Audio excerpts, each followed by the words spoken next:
Assalamualaikum warahmatullahi wabarakatuh. Hai teman-teman, bertemu lagi di channel YouTube saya. Untuk kali ini saya akan membahas mengenai 5 kata dan kalimat homofon. Nah, jadi apa sih itu homofon, teman-teman? Nah, kalau kemarin kita sudah membahas homonim. Homofon itu sendiri diartikan sebagai dua kata. Jadi ada dua kata yang pengucapannya hampir sama, tulisannya berbeda, maknanya berbeda. Jadi kata kuncinya adalah di pengucapannya, teman-teman ya. Homofon bunyinya. Nah, untuk contoh yang pertama, teman-teman. Di sini ada dua kata, yaitu kata rok. Kata rok yang artinya pakaian wanita bagian bawah, dan kata rock yang artinya aliran musik.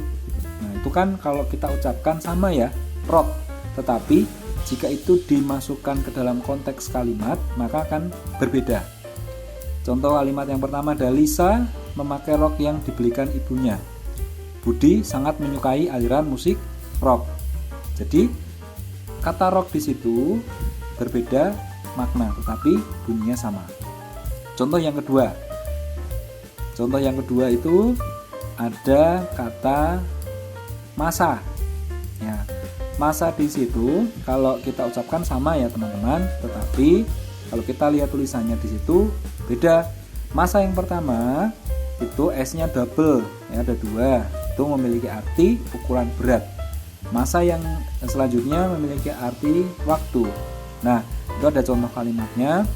Masa suatu benda di berbagai tempat adalah sama. Kemudian contoh yang kedua, masa SMA meninggalkan banyak kenangan untuk Rudi. Itu ya, teman-teman ya, contoh yang kedua. Gimana? Sudah mulai paham ya? Nah, sekarang untuk contoh yang ketiga, teman-teman, ada kata syarat. Nah, jadi kata syarat di situ secara pengucapan itu sama ya. Tapi syarat yang pertama itu sesuatu yang harus dipenuhi. Kemudian syarat yang kedua itu artinya sesuatu yang disembunyikan. Nah, itu bisa kita lihat di contoh kalimat.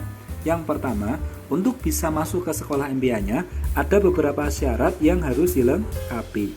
Kemudian contoh yang kedua, tatapan matanya syarat akan kesedihan yang tak tertahankan. Itu contoh yang ketiga, teman-teman ya. Oke, kita lanjut. Untuk contoh yang keempat, ada kata beli. Ada kata beli dan beli ya. Nah, kedua kata itu secara pengucapan itu hampir sama ya, teman-teman. Beli dan beli, ada E dan tidak ada E.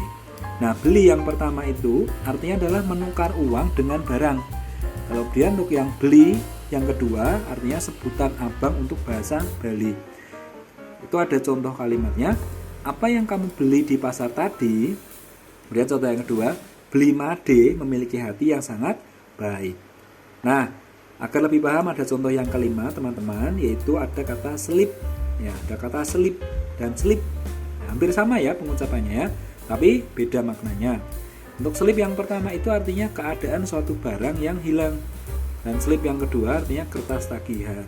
Nah, itu contoh kalimatnya. Nota pembayaran kuliahku tidak tahu selip di mana. Yang kedua, selip tagihan listrik bulan ini meningkat tajam. Nah, jadi dari kelima contoh tadi, teman-teman sudah paham ya apa itu homofon. Jadi yang paling mudah untuk membedakan homonim dan homofon itu adalah kalau homonim itu bunyinya sama, tulisannya sama, artinya beda. Nah, kalau homofon itu hanya di bunyinya saja yang sama ya, hanya di bunyinya saja ya. Itu teman-teman ya. Baik. Nah, teman-teman, terima kasih ya sudah menonton video ini. Semoga bermanfaat untuk kalian. Mohon dukung channel ini ya, teman-teman, dengan klik subscribe dan tekan tombol like-nya. Sampai ketemu lagi, teman-teman ya, di video selanjutnya. Assalamualaikum warahmatullahi wabarakatuh.